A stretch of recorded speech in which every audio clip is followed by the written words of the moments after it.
welcome to episode 10 of A Moment Podcast.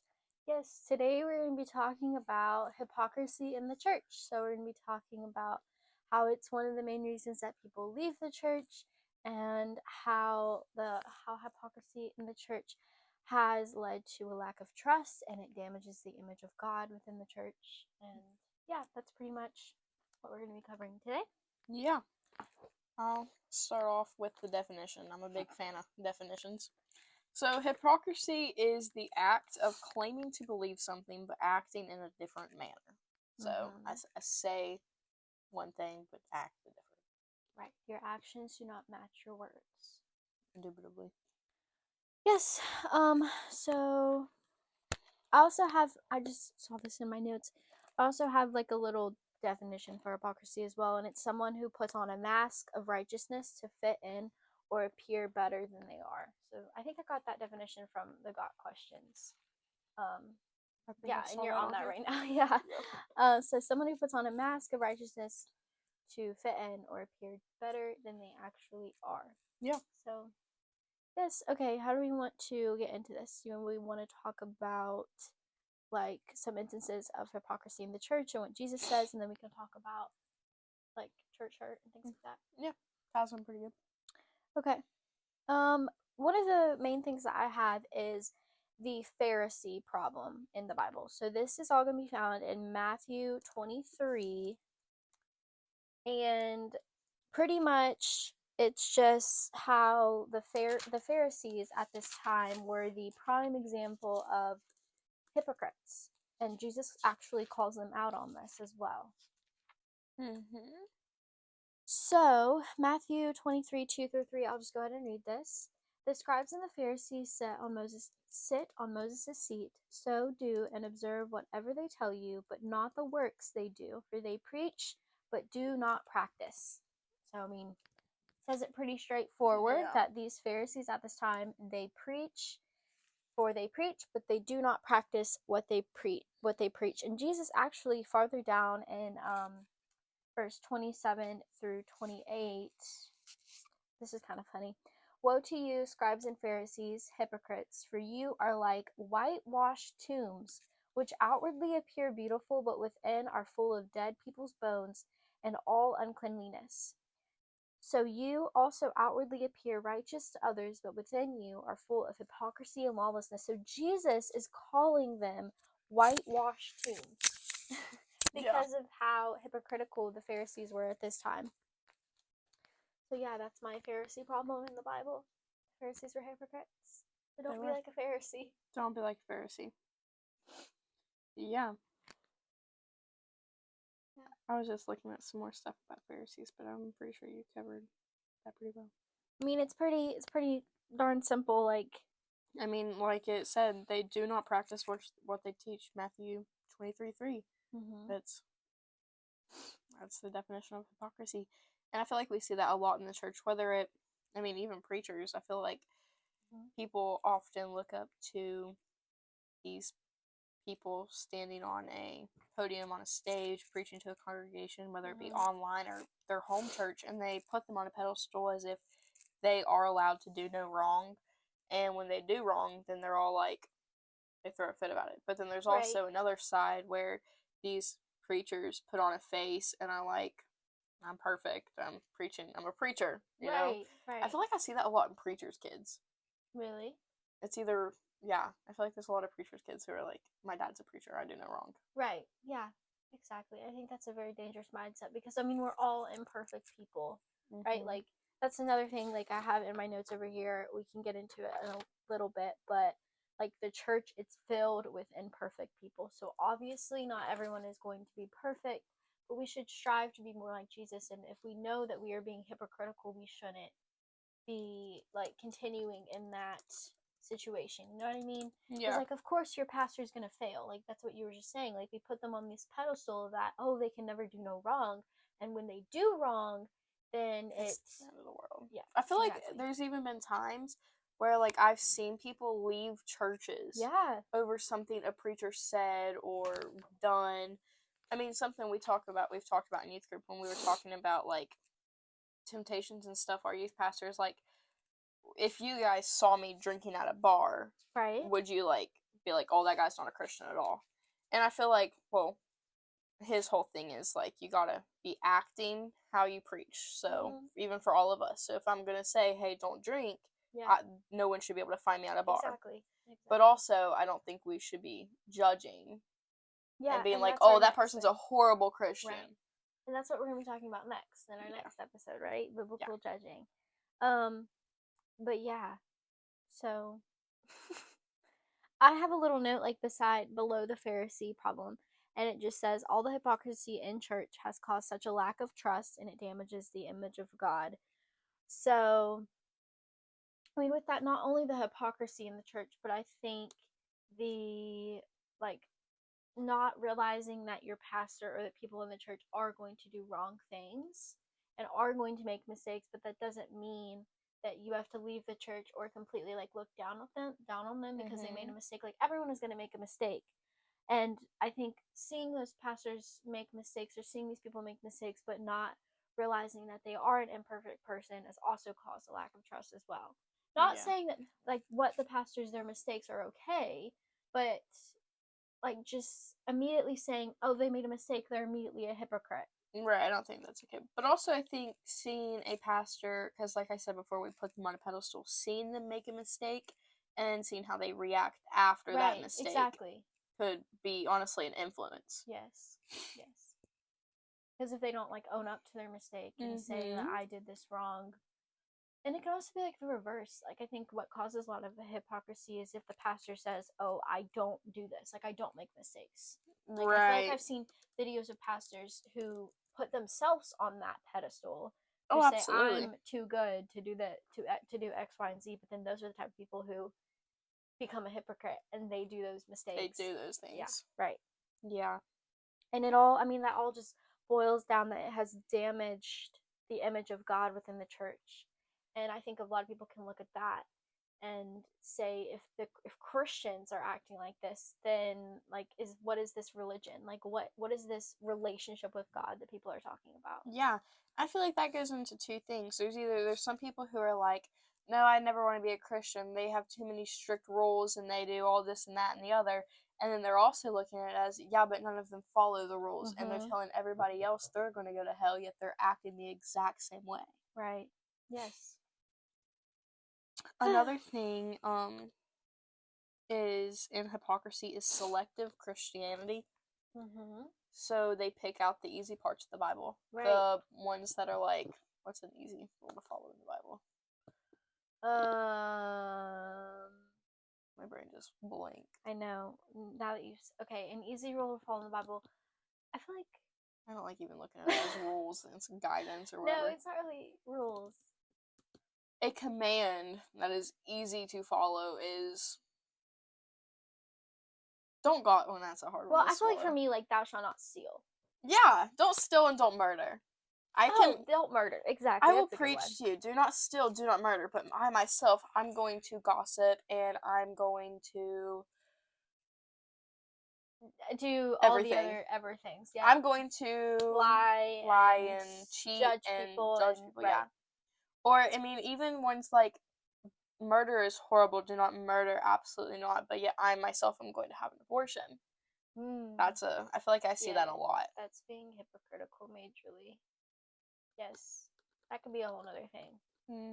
Because this is a sidetrack real quick, but there's somebody that I know, and they're always talking about, like, I never want violence. Like, violence is never the answer. War is never the answer. Like, everyone should live in harmony, and no innocent people should be killed. This person has said this repeatedly, that no one innocent should be killed.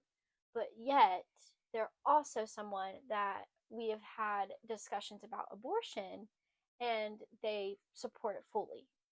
And I'm like, they're not, I don't think they're a Christian, but, I mean, they say they've gone to church and everything, but you know what I mean? Like, it's just things like, yeah, but it's still being hypocritical. Like, anyone can be hypocritical, and this you don't even have to be a Christian to be hypocritical. No, this person is being major hypocritical when they're saying no innocent people should die, but yet they support the most innocent of her kind dying in the womb. You know what I mean? Yeah. Being murdered. No, I get that. That's an example of hypocrisy. I think hypocrisy and biblical judging go hand in hand because I have 2 more points here.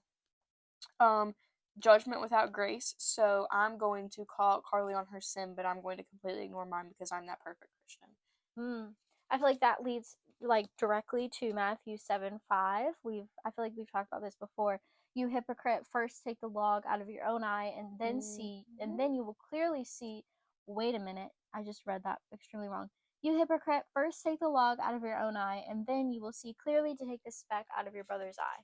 So I mean, that just goes along, right? But you said, because you can be calling people out on their hypocrisy or whatever, but then yet you're doing the exact same thing. Right. Yeah, for sure. Yes. And then there is another one that is, I feel like I see it a lot. Being two-faced, I guess. You are putting on a show of your faith. Like, I can tell you, oh, who was I talking to? Oh my goodness. Maybe I was watching something. But over in Israel, like all the biblical places, people go there on tours, and these people are paid to, like, they're tourists, and they show you around. They're like, this is, what's in Israel? I don't even know. This is the river Jesus was baptized in, and this is this place that you see mentioned in X, Y, and Z in the Bible. And these people can basically, they have the whole Bible practically memorized. They can throw a verse out there like that, but then you are like, so are you a Christian? They're like, I hope so. Because they're really not. They're not believing in the faith. They are putting on a show to get more people to go on their tours. It's making the crowd happy, but their eternal salvation is not set in stone. I feel like I see that a lot, not just in that one example, but like I just feel like people show their faith instead of actually living it. Like, I can tell you a Bible verse, but that Bible verse isn't actually hidden in my heart. Right, yeah. Yes. I think a lot of people within the church do that. Because I feel like also, in some stance, I think it matters where you live, but like going to church is like almost an expectation that people will just go to church, like in but the South. but they don't actually believe in what they're being taught. Like, we actually just talked about this in one of my classes. People take their kids to church for the moral values, but they have nothing to do with the religious aspect of it or having the relationship with God, but they think that church sets good morals. And like we just talked about this because we were talking about like the 1950s, and that's what a lot of people started doing, is they would go to church because it would give their kids good morals, but they, like, the whole religious and relationship with God was not why they were going to church. So they were, you know what I mean? Oh yeah. And I feel like here recently, as I've gotten older and more bold in my faith, especially at school, I've met probably like 3 or 4 people within the past few months who go to church. They go to church. They can hold a biblical conversation. We can have a good dialect of, not necessarily debate, but discussion. I believe this way, you believe this way. It's a good discussion. And then I get to know them more and more, and they have no relationship with Jesus. They just have went to church for the past 16 years of their life. Right. They have no relationship with Jesus. They just know all the Sunday school stories. They know the expectations. Like that. And I feel like that's often a misconception because people are like, oh, you go to church? Me too. We're see you in heaven. We're the exact same. Right. Right. No. Yeah. Equally yoked. Not equally yoked. Yeah, for sure. Okay, let's see. I'm gonna read Luke 13:15. Then the Lord answered him, You hypocrites, does not each of you on the Sabbath unite his ox or his donkey from the manger and lead it away to water it? So, I mean, that's a whole story here of why the Lord was saying that to them. But what this is saying is, I have on my notes here, Jesus calls the leaders hypocrites for valuing their own convenience over compassion. So, like, I feel like a lot of people do act hypocritically to make themselves look better and for their own convenience to not have to, like, tell or not having to like fess up to what their actions are. You know what I mean? You know what I'm Yeah. saying? Instead of valuing compassion of, not being this hypocritical two-faced person and leading someone astray by your own actions, but then or by your own words but not following your actions. Oh, absolutely. That kind of leads me to like some of the causes of hypocrisy. Mm-hmm. Is that where you're getting? Just go ahead and cook with that real quick while I find Okay. this first, because I think this may go along with it, but give me a minute. Okay. I feel like a lot of people are scared of judgment of others, and that's something we'll probably get into next episode. But in the church, whether it's a good thing or not, people are judgmental.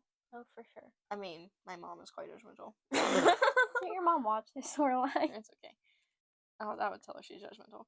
But I mean, like, seriously, it's not a good thing. You go to church and, well, people are like, oh, that girl's dress is too short, or oh, I don't think she should be dyeing her hair, or a big one, tattoos. I feel like a lot of people in some churches are like, oh, I'm not going to allow that person to sing and lead worship on my stage if they have a tattoo showing. We've had that in our own church. We have. I feel like that's just not okay. So I feel like people put on a face of, oh, I'm a goody two-shoes Christian because they're scared of the backlash of others. One, like Galatians 1:10 says, for am I now seeking the approval of man or of God, or am I trying to please man? If I were still trying to please man, I would not be a servant of Christ. And that's what we're called to be. We're called to be Christ's servants. Right. So it kind of goes, who am I serving? Is my God man? Am I worried about what other people think of me? Or am I worried how God sees me, my relationship with God? And yeah, basically just people desire the approval of other people, especially in a church. Yeah, definitely. And I think also sometimes people can be hesitant to show that they are not perfect and that they have made mistakes, you know what I mean? Because Christians, I feel like they kind of have this pressure in some sense that you have to be perfect all the time, or people are going to look at you and think you're not a good enough Christian. I think in some churches they definitely have that pressure, so then people don't want to absolutely take accountability for their actions because they're supposed to be perfect. I've visited churches before where everybody holds themselves as a goody two-shoes perfect Christian because that's just their whole thing. Like, I'm a Christian, I don't make mistakes. Right. I think that's just kind of sad. And it creates a bad reputation for Christians as a whole. Yeah, definitely. I mean, that's what, like, Noah says, is cause such a lack of trust, and it damages the image of God. Yeah. Yeah. Do you have anything else to add about that? The reasons, or? Okay. Now church hurt as well. So a lot of people can take the hypocrisy in the church and say, that's why I don't want to go to that church, because those people say things, but they don't even do it themselves. And I'm not trying to, like, justify the actions. Like, if people in a church are not practicing what they preach, then you should probably reconsider a different church, or you should consider a different church. But that doesn't mean to stop going to church at all. Don't stop going to church at all, but also if people are not practicing what they preach, then they're more than likely not preaching the word of God. Right. So, time to move on. But that does not mean you have to completely quit church. No, because I saw something on Pinterest the other day, and it was like, people who stop going to church completely because of church hurt is whenever, like, those are people putting their faith and trust in human, not God. Right. Because God really won't hurt you. No. He won't fail you or whatever. Right. Churches, pastors, humans They're imperfect. Yeah. Right. The church is filled with imperfect people. Do not let others' failings distract you from your own relationship with God. Faith is anchored in the perfection of Christ, not the imperfection of people. Yeah. Yeah. So, don't let church hurt destroy your complete image of God. Don't let other people, the preachers' failings and how he doesn't practice what he preaches, destroy your personal relationship with Christ. But also, I think church hurt can be kind of exaggerated, if that makes sense. Because I feel like sometimes people will go to a Bible preaching church and like being homosexual is wrong. You will go to hell if you do not repent. You know what I mean? And people are like, oh, no, my second cousin Sally is homosexual. I'm done with church. No more. Right, because it doesn't make them feel good inside. Feel good churches, yeah, that's what I was looking for. Right. Absolutely. Yeah, that's why for sure. I feel like there's a lot of most popular. Huh? The feel good churches are most popular. Yeah. Yes, absolutely. Everyone wants to feel good. Isn't when they go it to church, our preacher? Maybe it's someone else, but doesn't one of our preachers say like, I would rather there be like 2 people or no people in the sanctuary and me still preach the word of God rather than a sanctuary full of people being told false things that just make them feel good. Yes. That's so true. That's so true. I was gonna say something else about church hurt. What was I gonna say? I feel like a lot of people can also, if they're like new to a church, or even if they've been going to church for a long time, they almost like we were saying, they put the pastor on the pedestal, right? And it's almost like they're looking for things to see imperfect within a church to just have to stop going to church in general because they don't want. Do you know what I mean? Like, I feel like they don't want to go, so they want to find a reason to not go. Exactly. Yes. Yeah. I don't know. I just feel like teenagers can sometimes do that too, because our parents force us to, or not. They don't force us to church, but like when you're a kid, they kind of do force you don't really church. have a choice. Exactly. So you're not going to be 10 years old and saying, no, Mom, I'm not going today. Right. So like when I know a lot of parents give their kids the choice when they become teenagers and when they get their own voice and their own say in things. And I feel like a lot of people our age will look for those reasons to stop going, to just make themselves feel better. And it's all about like making yourself feel better. Right. And I feel like right there's kind of a red flag of it's okay to not go to the same church your parents go to, I think. Yeah. I think God speaks to everybody differently, and maybe your parents are getting something out of the church that you're not. So that's not stopping you from finding another church. Yeah. It doesn't mean you have to leave the church completely. I mean, I love our church, but I also I have like 3 churches online. I absolutely love them. I don't think online church should replace in-person church at all. Not at all. But I mean, there's always a way to get something more. Going to like just a Bible study or Pam, meet up with Pam once a week. Go play bingo with Pam. Go play bingo, right. Yes, I just think people make excuses when there really is no excuse for making excuses. Yes. There's always a way to find God in something. For sure. Yeah. Yes. But just never let the church hurt or how people have hurt you within the church and they're imperfect and all these things, their failings, lead you astray from your own personal relationship with God. Right, because it's not about your relationship in the church. A church is just a building. Those are just people. Those are just other disciples figuring life out, trying to serve God too. So that's why it's important that your faith is solely in Jesus Christ. And not in man. Exactly. Galatians 1:10. Yes. Who are you trying to please? Let's see if I have anything else. Oh, also, like, speaking of that, the last little note, don't let hypocrisy keep you from church. The church is a hospital for sinners that are in need of grace. It's not a showcase for saints. That reminds me of a song. But it doesn't say the hospital for sinners in the song. Oh! Speaking about hypocrisy, I need you to look up a song. I was listening to it the other morning going to school. What is it? Well, you can finish that.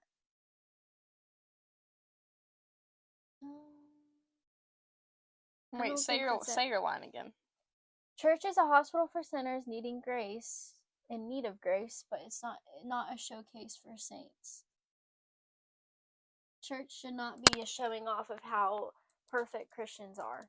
Church is a place where sinners go in need of the help from Lord. Yeah. Okay, what was your song you want me to look up? Hypocrisy. It's just called Hypocrisy, and it's by Clifton. Is his last name Clifton? Just type in Clifton. Cliff. Ifton. It's like Clinton with an F. Yeah, Jimmy Clifton. Yeah. I don't know. It came on. And then, like, that day, I was talking with somebody, and they were talking about, like, Christians being hypocrites as well. Like, that day in Shield class. Let me look at this. I'm gonna find that song. It's gonna aggravate me.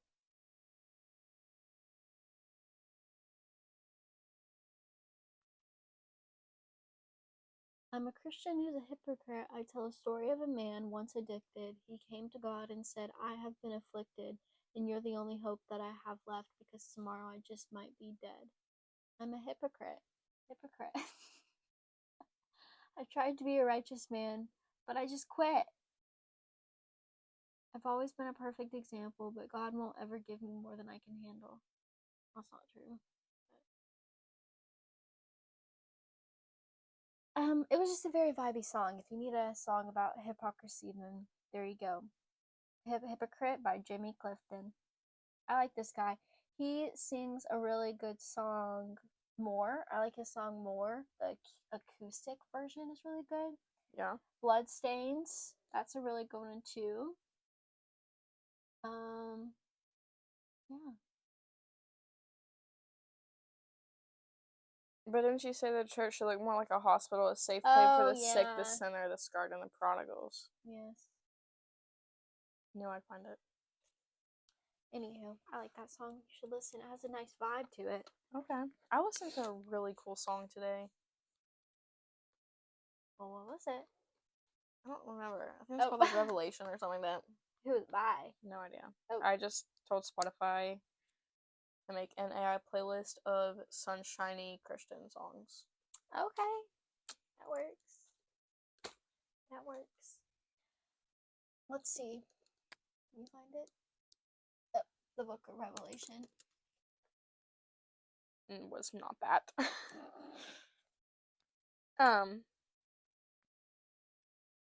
Oh wait, let me see if it's just in my recently played.